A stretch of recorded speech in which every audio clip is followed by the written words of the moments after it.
daqui a 15 dias, nós vamos ter uma manhã da visão, tá? Vamos começar de manhã cedo.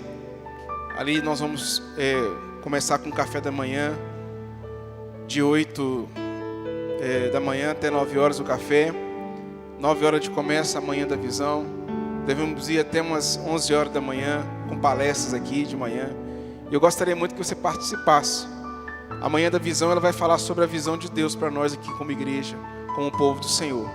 Então, dia 12 de fevereiro, daqui a 15 dias, ok? Conta aí, de hoje, sem ser domingo que vem, no outro, nós temos a manhã da visão. E nós vamos começar, irmãos, um jejum de 15 dias. E eu queria te convidar a participar desse jejum. No dia 17 de fevereiro, nós vamos falar um pouco mais sobre isso.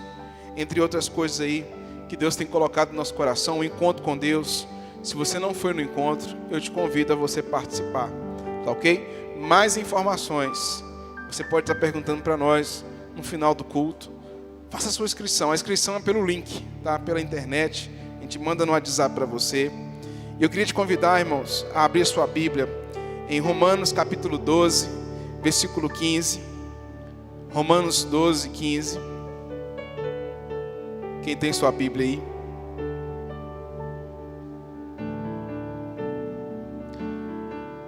Um texto muito conhecido. Romanos 12, 15. Amém? Romanos 12, 15. O que a Bíblia diz? Alegrai-vos. Se puder ser na versão NVI, Elton, por favor. NVI. A palavra de Deus nos fala, irmão. Alegrem-se com os que se alegram. Chorem com os que choram. Vamos falar mais uma vez? Romanos 12, versículo 15. Vamos lá? Alegrem-se com os que se alegram. Chorem com os que choram. O título da mensagem de hoje é derrame lágrimas. Derrame lágrimas. Chore. Eu sei que o irmão Salgado até disse aqui, né, irmão Salgado, que às vezes o homem é difícil de chorar. Mas existe aqui um choro específico. Quando o apóstolo Paulo ele escreveu ali em Romanos, ele estava dizendo algo, né, o choro que o apóstolo Paulo estava ali ensinando era um choro, irmãos, na verdade de compaixão. Sabe? Quando você vê alguém se alegrando, é tão fácil, né, irmãos? Chorar, muitas vezes, em alguns momentos, é fácil você chorar com quem chora. Às vezes é mais fácil, às vezes é muito difícil você se alegrar, ver a pessoa ali tendo alguma vitória, né? E a vida da pessoa, ela pode estar escondida ali uma inveja, algo no coração, e ela não se alegra. Mas o que o apóstolo Paulo aqui está dizendo sobre a compaixão é você olhar a necessidade do outro e dizer, olha, eu estou contigo, estou junto, vamos junto, vamos caminhar. Derrame lágrimas. O salmista lá em Salmos capítulo 6, o versículo 6 ao versículo 9, Salmos 6, de 6 a 9, olha só o que o salmista ele diz aí, você que tem a sua Bíblia, abra em Salmos capítulo 6, versículo 6 ao versículo 9, ele diz assim, olha, estou exausto de tanto gemer, de tanto chorar, inundo de noite a minha cama. Olha a profundidade dessa palavra, pode voltar, mas inunda a minha cama de tanto chorar, de lágrimas eu encharco o meu colchão ou o meu leito. Versículo 7. Os meus olhos se consomem de tristeza, fraquejam por causa de todos os meus adversários. Versículo 8. Afastem-se de mim, todos vocês que praticam o mal, porque o Senhor ouviu o meu choro. Oh, glória a Deus, amém? E aí o versículo 9 diz: o Senhor ouviu a minha súplica, o Senhor aceitou a minha oração. Irmãos, como é bom Deus ouvir a nossa oração. Quem aqui já recebeu uma resposta de oração Deus já falou para você algo, Deus já te respondeu, amém, irmãos? Eu já tive várias respostas de oração e como é bom. Como é bom. E detalhe, irmão, precisamos acreditar. Esse homem aqui, ele diz que a cama dele ficava até molhada de tanto choro. Eu não sei quem já chorou dessa maneira, de molhar a roupa. Aquela tristeza enorme. E nós sabemos que existem vários tipos de choro, irmãos. Mas o choro do qual nós queremos falar sobre essa noite são esse choro de compaixão, choro de intercessão, choro de arrependimento verdadeiro, genuíno. Sabe, lágrimas que estão ali intercedendo, falando com Deus. Por quê? Porque existem choros, na verdade, irmãos, de diversos tipos. Por exemplo, tem gente que está ali naquela autocomiseração, pensando apenas em si, uma autopiedade. Já viu alguém chorar de raiva? Você já chorou de raiva? Eu lembro que eu era pastor lá em Betim, numa congregação da igreja que eu fazia parte. E nós tínhamos aquele costume de envolver as crianças, né? E criança não é de esconder, né? A gente ali pedia as crianças para participar com a gente. Aí tinha uma menininha lá de uns, não sei se eram uns 8 anos de idade. E a gente viu que ela brigou com... Eram 3 irmãos, ela brigou com o irmãozinho dela. Na hora do culto lá.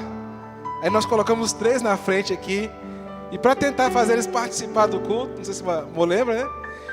Aí eu pedi, fulana, uns 8 aninhos, né? Você ora para nós agora? Aí ela começou a orar, oh Deus, abençoa aqui a nossa congregação, mas o meu irmão não. Você não abençoa meu irmão não, porque, sabe, ela tinha aquela sinceridade, que ela estava com raiva do irmão dela, sabe? E a gente, às vezes, o que a gente faz? A gente esconde isso. A criança é bom que não esconde. E às vezes o que acontece com a gente, que a gente está chorando de raiva. Ela estava com raiva naquele momento, já estava ali nervosa. E detalhe, irmãos, porque não conseguiu fazer o que queria fazer de errado. O errado que queria fazer não deu certo e pronto, né? Às vezes a pessoa chora, irmãos, que acontece, chora de vergonha. Né? Quem já chorou aqui de vergonha? Quem já chorou aqui porque foi rejeitado ou rejeitada? Existem tipos de choros, irmãos. E olha, muitas vezes, por trás de muitos choros, tem um egoísmo, tem alguma coisa ali que vai levar a pessoa à depressão.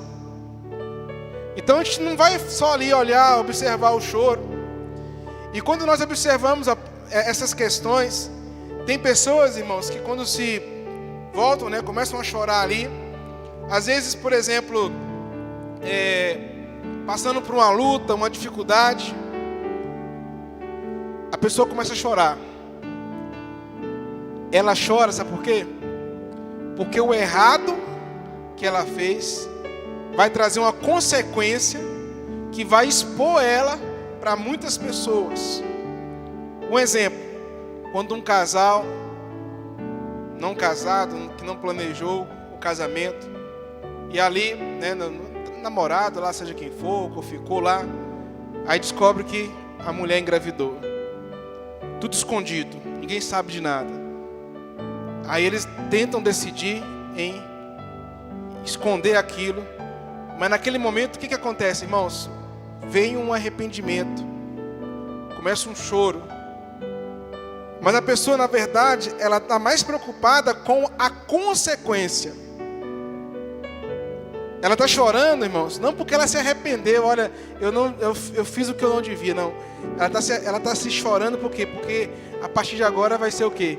Pai e vai ser mãe, e aquilo ali, irmãos, traz às vezes um sentimento ali que parece ser arrependimento, mas não é arrependimento, se chama remorso.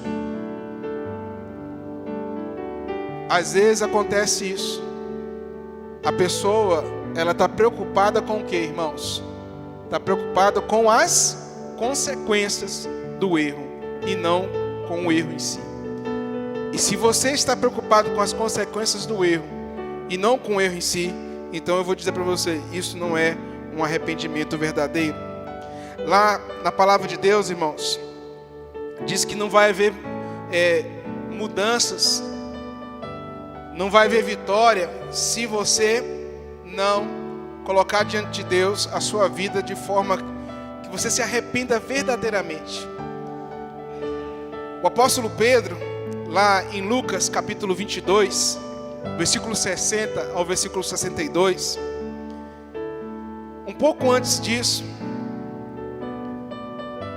Pedro chega perto de Jesus e Jesus diz, olha, que ele ia passar por luta, que ele ia passar por dificuldade, que ele ia passar por problemas, que ele ia enfrentar situações que aquele momento ali ele ia passar pela cruz. Aí Pedro chega para Jesus e fala, olha, Jesus, eu vou te seguir, aonde o Senhor for eu vou. E aí Jesus fala com Pedro, Pedro, antes que o galo cante, essa madrugada ali ainda, antes que o galo cante, você vai me negar 3 vezes. Em Lucas capítulo 22, versículo 60 ao 62 diz,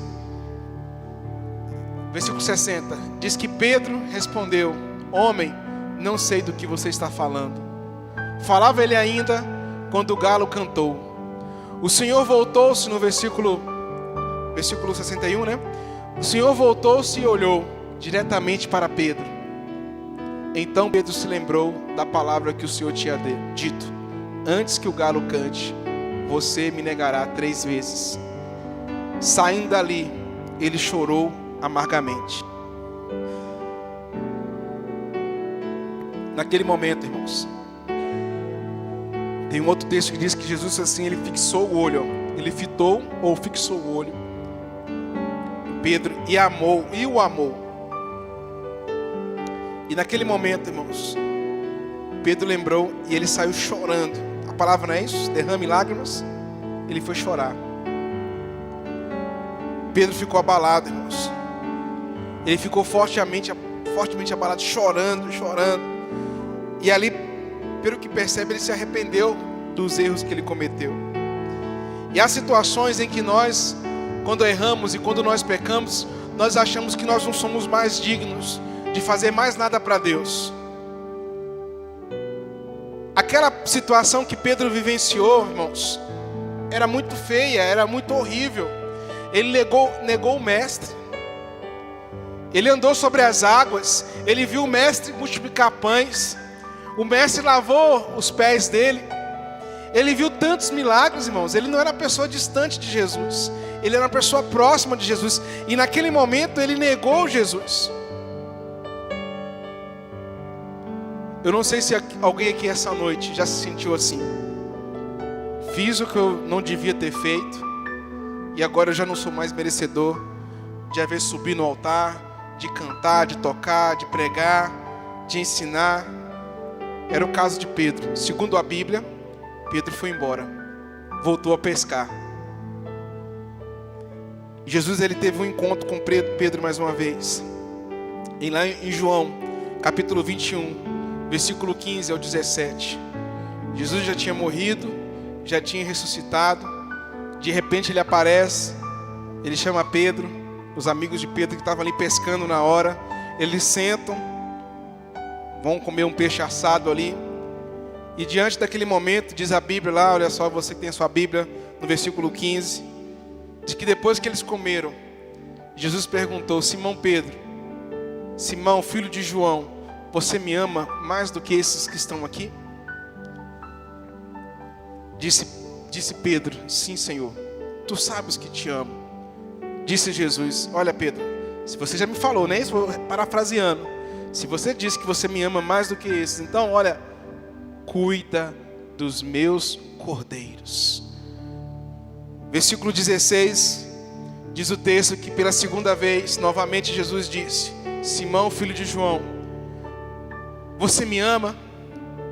Ele respondeu: sim, Senhor, tu sabes que te amo. Disse Jesus: então, olha, pastorei as minhas ovelhas.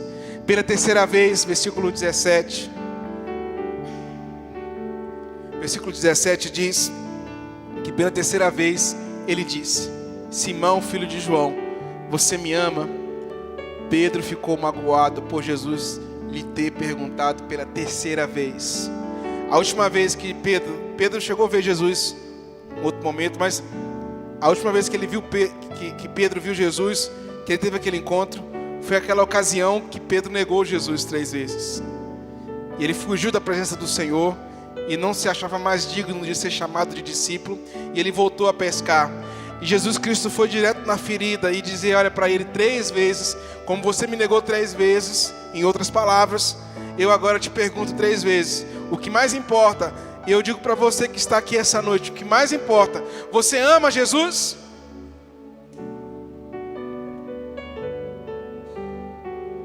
Você ama Jesus mais do que as pessoas que estão aqui à sua volta?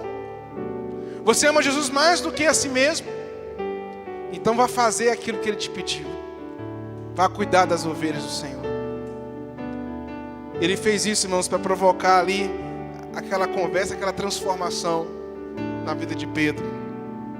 Davi também, irmãos, segundo a Bíblia, foi um homem que pecou lá em Salmo 51, no versículo 3. Salmo 51, 3. A palavra de Deus diz que o próprio Davi disse, olha, pois eu mesmo reconheço as minhas transgressões e o meu pecado me persegue. O versículo 4. O versículo 4, irmãos. Ele diz assim, olha, uma coisa que eu falo para vocês aqui, irmãos. O que Davi fez? Davi adulterou. Davi, ele matou um homem. Não foi só adultério, mas ele matou.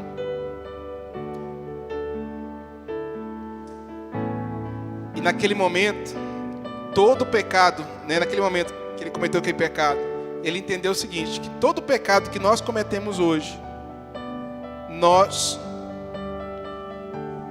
cometemos contra Deus. Eu posso ter respondido mal à minha esposa, eu posso ter, podemos dizer assim a palavra, feito algo de errado com alguém, mas todo pecado é contra Deus.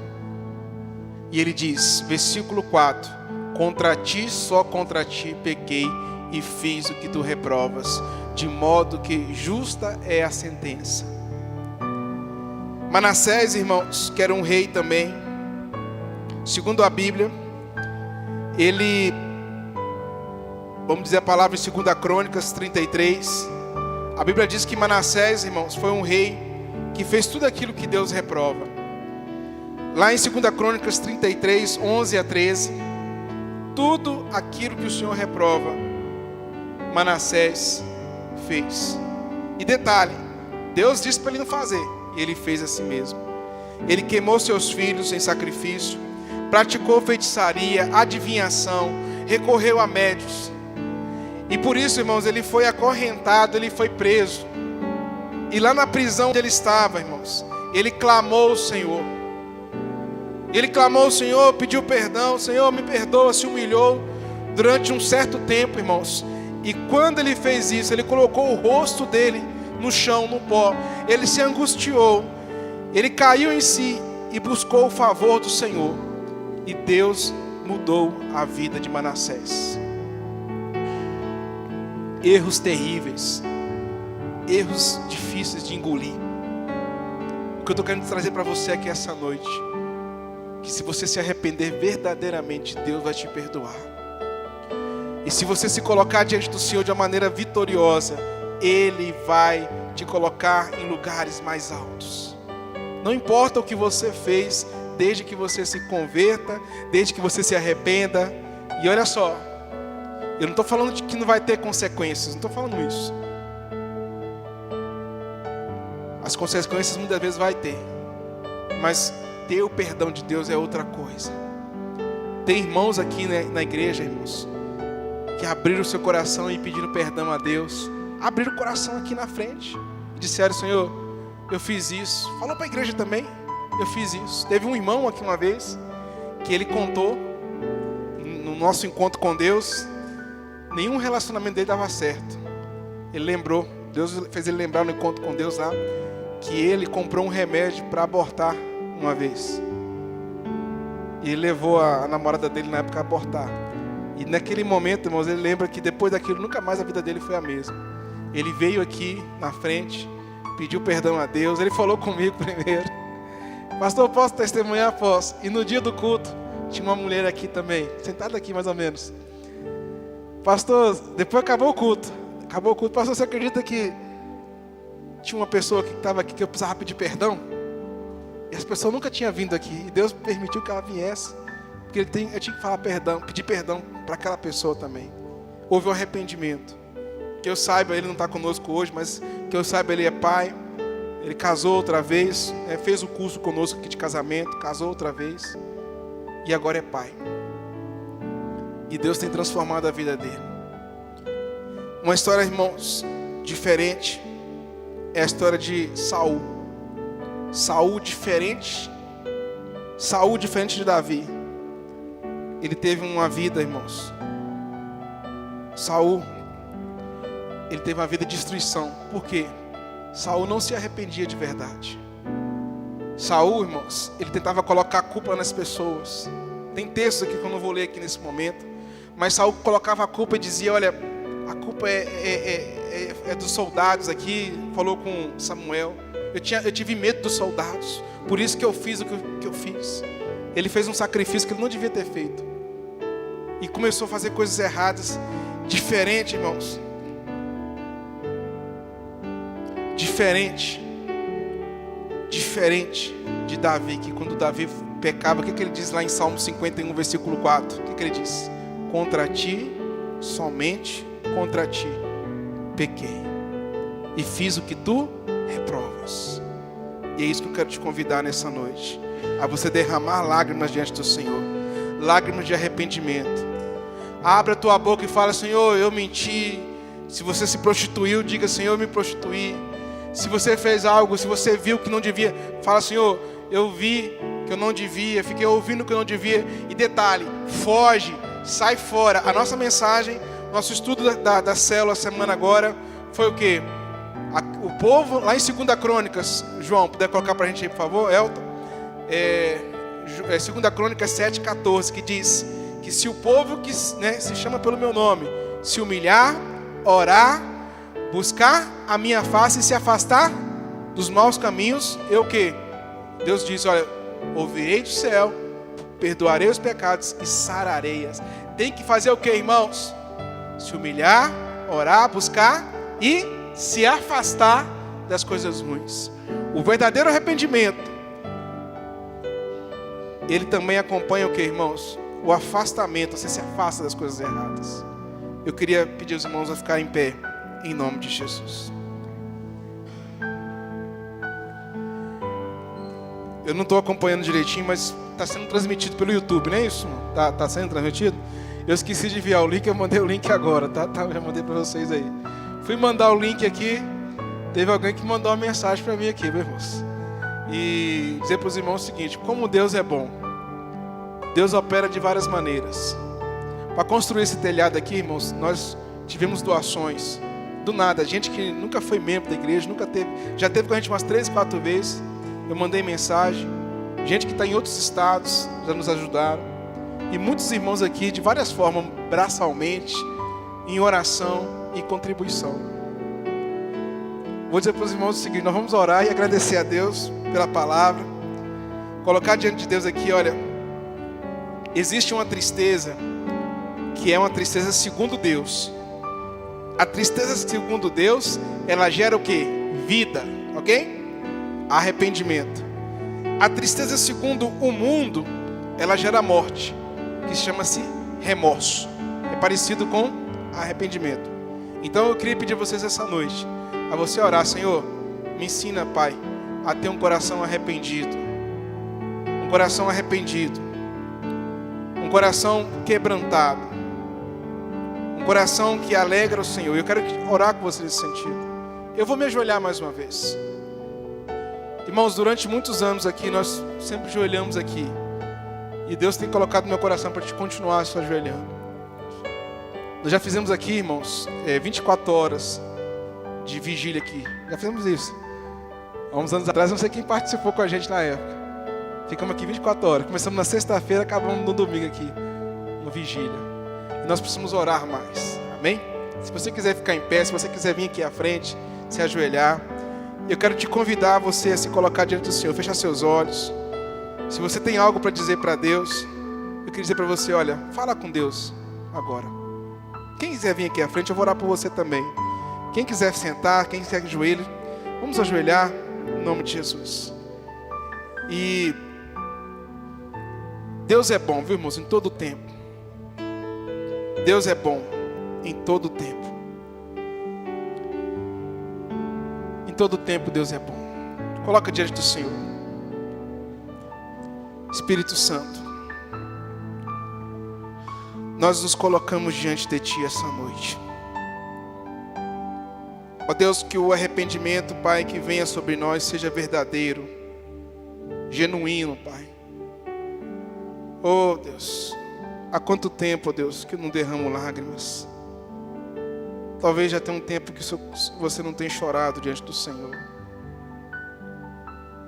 Fala com Deus, Senhor, eu preciso, Deus, me quebrantar diante de Ti. Eu preciso derramar lágrimas diante do Senhor. Eu preciso, Deus, de uma restauração, Pai. Eu preciso, Deus, de uma transformação. Eu preciso de um milagre, Senhor. Assim como o Senhor restaurou a vida de Manassés, a vida de Davi, assim como o Senhor restaurou a vida de Pedro, restaura a minha vida também, Senhor. Ó Deus, eu preciso tanto de Ti. Eu preciso tanto do Senhor. Eu preciso, Deus, do milagre do Senhor na minha vida. Pai, em nome de Jesus, ó Deus, me ensina a chorar aos Teus pés. Quem lembra a história de Ana, a mãe de Samuel, do profeta Samuel? Era uma mulher que não podia ter filhos. E ano após ano, ela ia ao templo, se ajoelhava, chorava. E em certa ocasião, Deus atendeu o choro dela. Oh, irmão, Deus está ouvindo o seu choro aqui essa noite. Creia. Creia. Você crê que Deus pode e que Deus quer fazer algo novo na sua vida? Se você crê, fala com Ele agora e diz: Senhor, eu creio. Eu creio, Jesus. Eu creio, Deus, que só o Senhor, ó Deus, pode mudar a minha história de vida. Somente o Senhor pode fazer algo novo, ó Deus. E em nome de Jesus, ó Pai, que a Tua presença venha, Pai, com poder e glória sobre a nossa casa. Pai, que venha com o milagre do Senhor, que venha com a cura do Senhor. Em nome de Jesus, ó Deus, nós nos colocamos diante de Ti. Ajuda-nos, ó Deus, socorre-nos, Senhor. Vem com o milagre do Senhor sobre nós aqui, Pai. Senhor, em nome de Jesus, nós oramos, ó Pai, crendo no Senhor, crendo no Teu poder. Ó Pai, vem com a Tua presença aqui neste lugar, Pai. Vem com o poder do Senhor sobre nossas vidas. Vem com o poder do Senhor sobre nossa casa. Vem com o poder do Senhor, ó Deus, sobre o nosso lar. Oh, Pai, essa situação, Pai, que parece ser tão difícil para mim, Pai, para o Senhor nada é impossível. Em nome de Jesus nós oramos e cremos, ó Pai, que o Senhor está nos ouvindo essa noite. E que em nome de Jesus, ó Pai, veremos a resposta do Senhor para a Tua glória e honra. Em nome de Jesus. Ó Deus, eu quero colocar diante do Senhor também, Pai, aquele que não entregou a sua vida ao Senhor. Eu quero dizer para você que está me ouvindo, você que está aqui nesse culto essa noite, entregue o seu coração a Jesus. Primeira coisa que você tem que fazer é entregar. O que é isso? Você precisa entender o seguinte, olha, você precisa falar e dizer: Senhor, toma conta da minha vida, muda a minha história. Você precisa reconhecer que você não é perfeito, que você é pecador, que você é uma pessoa que erra, e diz: Senhor, me perdoa, me desculpa, me perdoa por esses erros que eu tenho cometido. E nesse momento eu quero te pedir ajuda, Jesus. Ajuda-me, Jesus. Eu reconheço o meu pecado, meus erros. Eu quero te pedir, Jesus, para que o Senhor venha tomar conta da minha vida, venha entrar na minha vida. Pede, convida o Senhor Jesus. Jesus, entra na minha vida. Entra aqui nesse coração aqui e muda, transforma-me. Eu estou te pedindo, Senhor, transforma-me. Vem ser o